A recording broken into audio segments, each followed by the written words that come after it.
Hey everyone, I'm the Casual Prince, and welcome back to another video reviewing Arthur and the Revenge of Maltazard, the book. In this video, we're going to be reviewing chapters 5 and 6, the latter of which is probably the best chapter I've read so far. And yeah, that's what we're going to be doing for this video. Now, before I get into this, I'd like to remind you all that that the Revenge of Maltazard 10-year anniversary video will be, it will be up on the 2nd, which is this coming Monday, but I'll probably record it the day before, so you've got until Sunday to go and leave your, leave your questions.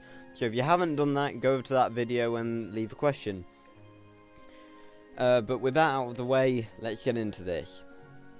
So, Chapter 5 is one of the shortest chapters of the book, and it literally just over a page long. It's about a page and a half, and it details Armand following the bee back to the hive.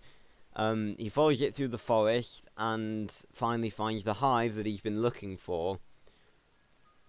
So he picks up a rock and is about to throw it at the hive, but luckily the Bogo come to the hive's aid.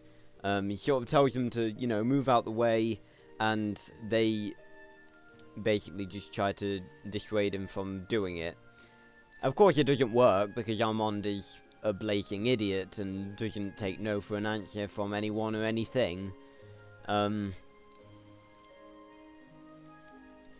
But he sort of just states that he will be back.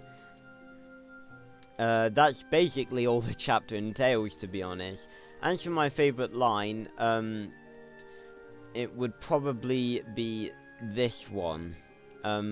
Because it's sort of an enhancement of the line in the movie that it's from. Because in the movie, the Bogo just sort of goes, "No, that is my rock." And that was an on-point impression, I think you'll agree. But in the book, this is the full line. In response to Armand stating that this is his home and he won't let a tree tell him what to do, basically, the Bogo says, "If that's the way you think, then I must remind you that this is not your home, but Archibald's. And the rock you're holding is not yours either, but mine," the warrior calmly states. I just feel like that's, that makes the line a lot more powerful, and, while I suppose it could take away from Archibald, telling him the same thing later on in the next chapter, it does sort of illustrate that literally everyone is against him, and that, sort of illustrates his lack of intelligence, if I'm honest, because like, all these people are against him and trying to show him he's an idiot, and he's just not having any of it. But after that, he just sort of says that he's going to be back, and that revenge will be his, and it will be horrible. So yeah, chapter 5, quite short, but necessary, and short and sweet would probably be the best way to describe it. Now, on to chapter 6. Possibly the best chapter of the book so far, although given we're not actually into the action yet, that probably won't mean a lot in later chapters. So, and I have multiple lines to quote for this one, because there's just so many amazing lines that I love. So, Armand runs back to the house, and Darius the firefighter. He tells you about the hive, and about how the bee stung him, even though it was the atomizer that made his face all burnt up. The firefighter seems to sort of dismiss his worries at first, but then he mentions Arthur, and the firefighter's just like, "Yep, right, we'll be there tomorrow afternoon, we'll come and get it sorted." So, yeah, there's also a little reference to Arthur and the Forbidden City here, which is this one. Well, when Arthur... Armand sort of asks himself, like, how Arthur wins over the sympathy of the firefighter and not just him. And it states, well, when Arthur was charging in to help those who needed it, his father was busy digging holes, and that's a reference to Arthur and the Forbidden City, which I will read at some point. So then he puts the phone away, and he turns around, and Archibald's there. And if you're wondering where Archibald's actually been the whole time, because he's not been mentioned up to this point, he's been having a nap. So that answers that question. And so they have this small conversation about how Armand was stung, and Archibald says, oh, did it have a reusable sting? Personally, I prefer the steroids joke that he used in the movie, but you know. But then Armand says that he managed to track down the hive, and Archibald gets serious. Now, this is another one of my favourite lines, and it's just as good as the one used in the movie. Dear Armand, don't get me wrong, but let me remind you that you're on my territory. It stretches out all the way to the fence that separates us from the road. And my territory includes, obviously, trees and all the plants that were so nice to grow out here, and all the animals, including bees that honour me with their presence. And Armand is completely taken aback. Now, while it's about time someone stood up to Armand, and I'm glad it was Archibald, we all know that Archibald is now inadvertently set off the chain of events that would lead to Arthur not passing through into the Seven Kingdoms in the conventional way. But anyway, then it goes to Arthur and Rose after Arthur's had a shower. And here we go from having had no mention of the Minimoys in the past 5 chapters to him literally quoting them sentence by sentence. So they're having a conversation, and Arthur just says that the paint on his face is not, in fact, war paint, as Rose automatically assumes, but that it's the markings of nature, and that they apparently drive the evil spirits away from entering the Minimoy land. And this is another one of my favourite lines, where he explains full and simple what is happening, but of course his mother doesn't understand anything. Tonight is the full moon, the 10th one. The ray will open the passage, and I'll be able to visit Selenia. Arthur whispers into the mother's ear as if he was letting her in on a secret. Please, don't tell Dad. I know we're leaving tomorrow, but don't worry, I'll be back before breakfast, he assures. And I just think that first mention of Selenia is very, very cool, and he just says everything that's happening plain and simple, and it's like, he's not trying to trick her, he's not saying it in a lesser way to make it seem less weird, like he sort of does in the movie.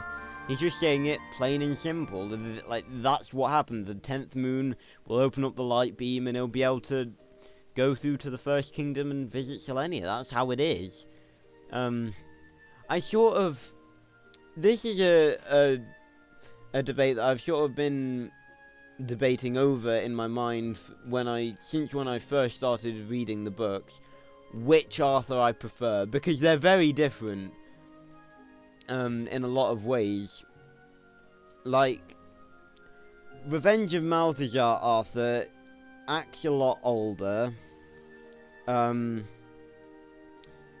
mainly because of the really weird time gap between the first movie and the second movie, which makes no sense whatsoever. Let me just quickly digress for a moment. I only just found this out semi-recently, but the time gap between the movie Arthur and the Minimoys and the movie Revenge of Maltazard is 2 years. Now, whichever way you look at it, it makes no sense. Now, the reason I know that it's 2 years is one, because of Wikipedia, and two, because Daisy states in Revenge of Maltazard, remind me who is 12 years old in regarding to Arthur. Now, while in the first movie that was cut, being Arthur and the Invisible, is the version we here in the UK got, the 10th moon is every 10 months, and that is the logic I go by in my fanfictions, Arthur 4 and 5. Like, a lot of people ask me about the age of Arthur and how he wouldn't be 12 in Arthur 5, but it matches up with the logic I'm using, because I'm using the 10th moon that is every 10 months, and the Revenge of Maltazard is supposed to take place 10 months after the first movie, which would mean that Arthur would still be 10. 10 months after that is Arthur 4, which means he would be 11, and 10 months after that, he would be 12. But it doesn't make sense that the movie, the time gap between Arthur and the Minimoys and Arthur and the Revenge of Maltazard is 2 years, because Arthur and the Revenge of Maltazard is the second time Arthur's gone to visit the Minimoys. Yet, if it was 2 years, despite whichever time gap you use for the 10th moon, because in Arthur and the Invisibles it's every 10 months, and in Arthur and the Minimoys there's 1/10th moon every year, but whichever, either of those you use, it still doesn't match up. Because if the gap is 2 years, then Arthur would have already visited the Minimoys one time before the Revenge of Maltazard visit, which he hasn't. Because Maltazard states that he's been hiding in the closet for 10 moons, since Arthur defeated him in his first adventure.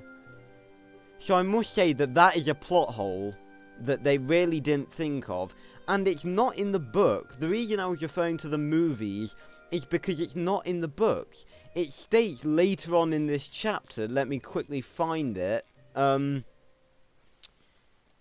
yes, here it is. They treat him like a 10-year-old child, which, indeed, he is. That means that it has not been a year since Arthur's first adventure, because he's still 10 years old, and Arthur's birthday was just before his first adventure. So I can't understand why they used the logic that the 10th moon is every couple of months in the books, but then in the first movie use the logic that it's every year, and then in the second movie have there be a weird 2-year time lapse, even though that's not how it happened.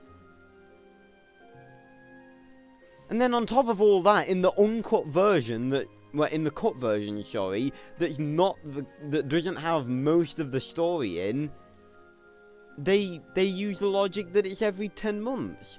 So I don't understand at all what's going on, because it literally makes no sense. But honestly, I'm digressing a lot. But in short, the time gaps don't make sense in the movies. But anyway,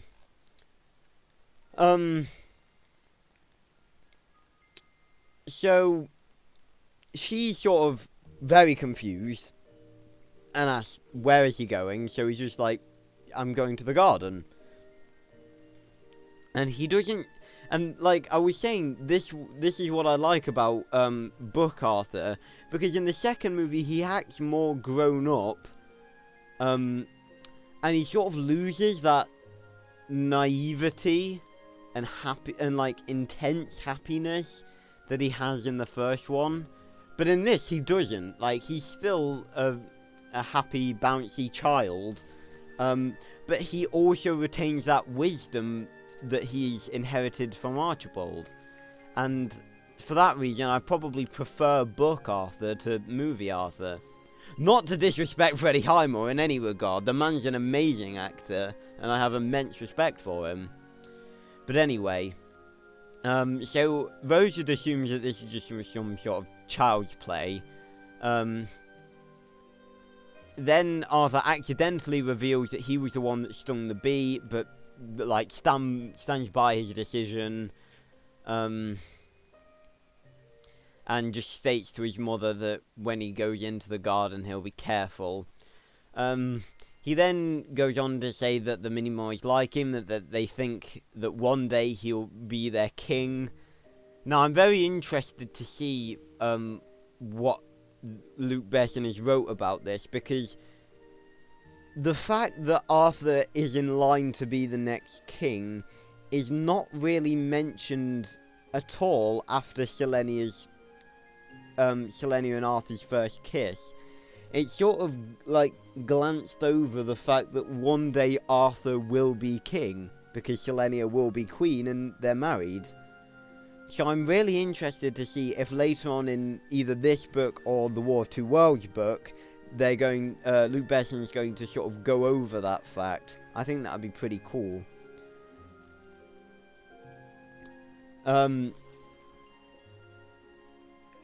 Then Arthur says that he feels very strong around the Minimoys, and especially around Selenia.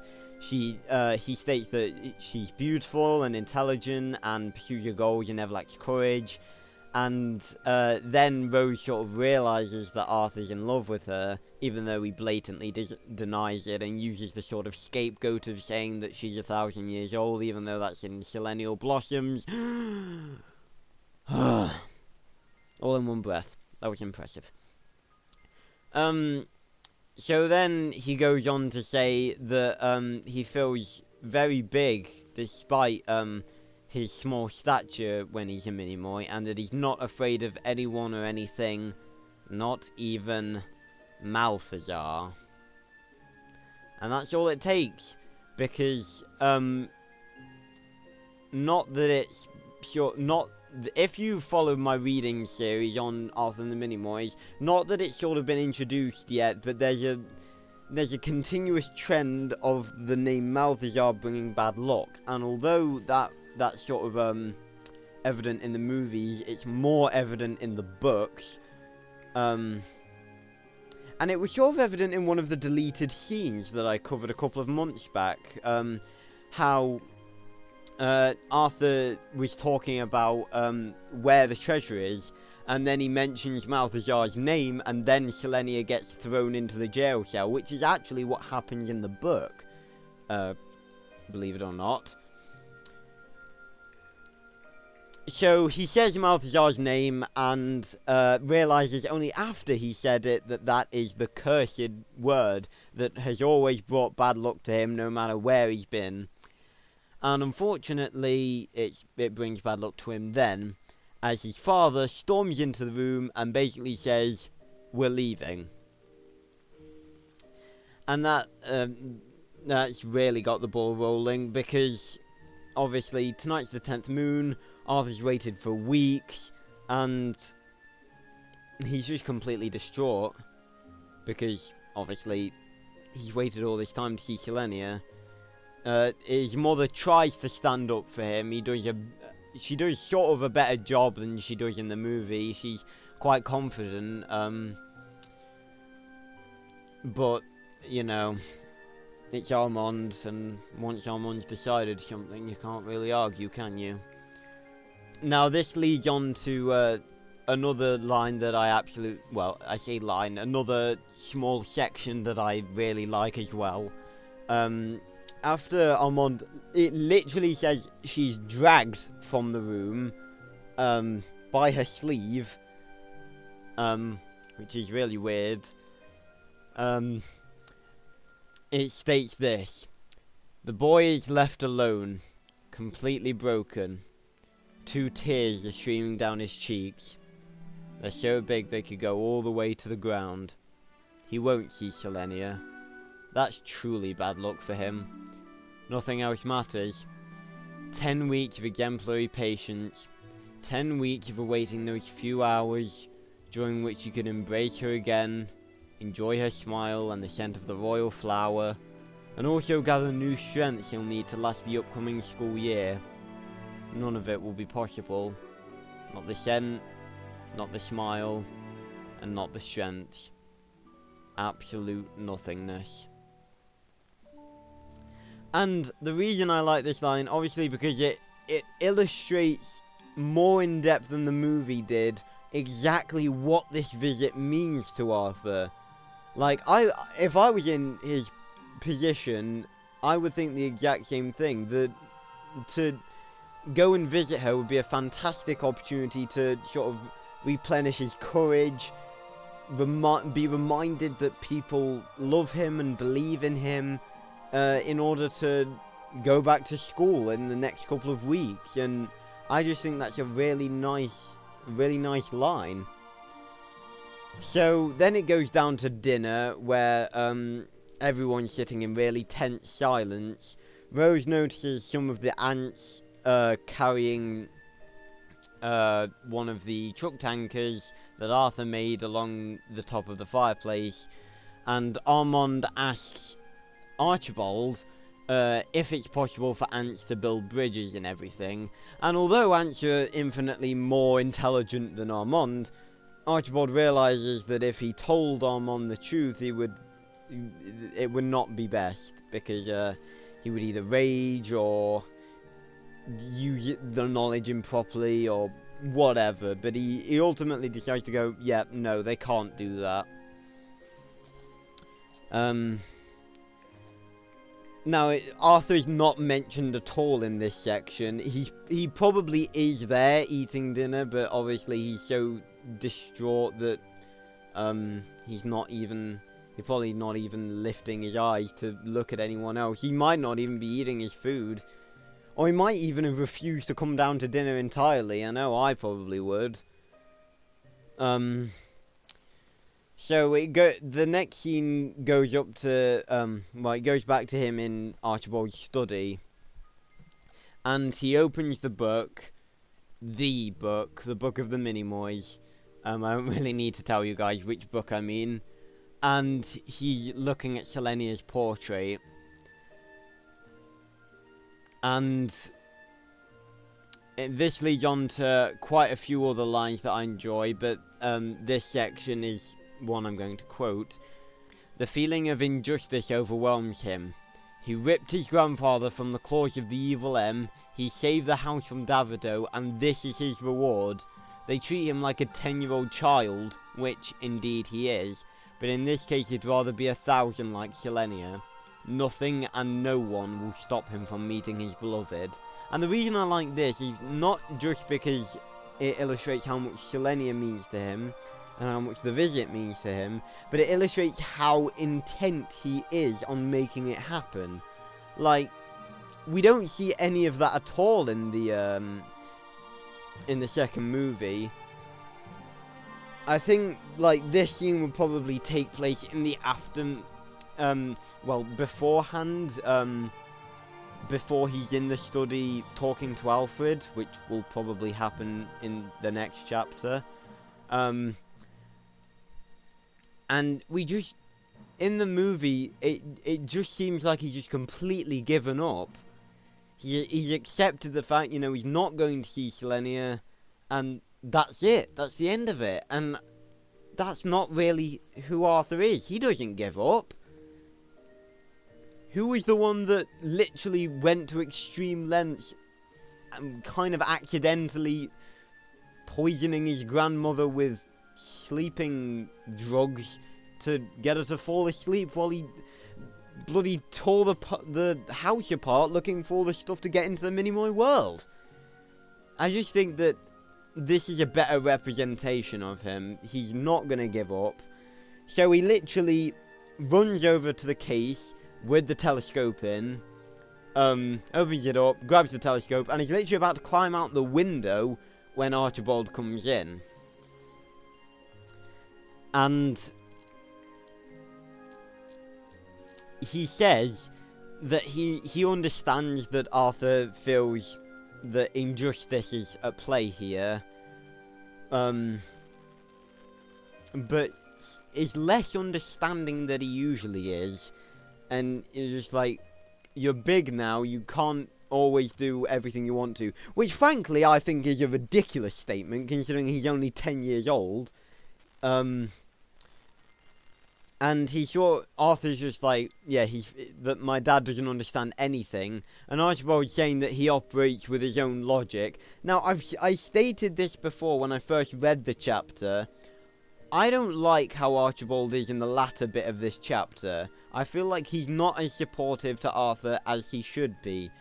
I completely understand the fact that he's being somewhat understanding to Arthur and almost apologising to him, because if it wasn't for Archibald, Armand wouldn't have been saying all those things. But at the same time, I don't feel like Archibald would give up as easily. But anyway, and also, saying that Armand operates with his own logic is a ridiculous statement in itself, because Armand operates with no logic whatsoever, because he's an idiot. But he basically states that they need to understand each other's differences in order to respect one another. At this point, Arthur's getting really impatient, and his eyes are starting to swell up.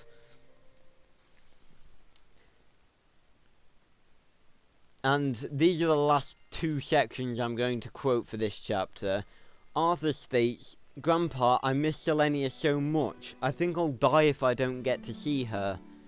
Which is pretty much a direct reference. Well, I say reference. It's really weird when you're talking about books in relation to films, because you sort of speak as if the films came first. But it's just because it's easier that way. But it's sort of a link to the line he says in the movie before he's about to use the vines, that if something happens to Selenia, he'll die anyway. Now, whether or not he's actually going to say that, or some variant of that later on when he does use the vines, I don't know. We'll have to find out. But Archibald comes and sits next to him, and he replies with this. "Time doesn't weaken love, Arthur. I spent 3 years in the Evil M's prison, and the only thing keeping me alive was your grandma. Her beautiful smile I was imagining because no one could forbid me that, and the love she was gifting me with permeating through the jail bars. Selenia is within you forever, and no one will be able to take that from you. Not even time." At this point, Arthur basically just breaks down and starts sobbing. So that was chapters 5 and 6. Chapter 6, I adore, because it's such an emotional chapter. It's obviously the first mention of the Minimoys and of Selenia that we get, and it highlights how emotional Arthur is, how determined he can be, and how he is still a child. And yeah, just in general, how upsetting it is that he's not able to visit Selenia. Like, apart from his eyes looking a little teary in the movie after Armand and Rose go out the room, he doesn't seem to show any emotion whatsoever. Well, I say no emotion. He obviously shows panic, and he's very sad when he has to leave. Like, you can see him being upset when he's in the car and leaving. But it's Selenia we're talking about.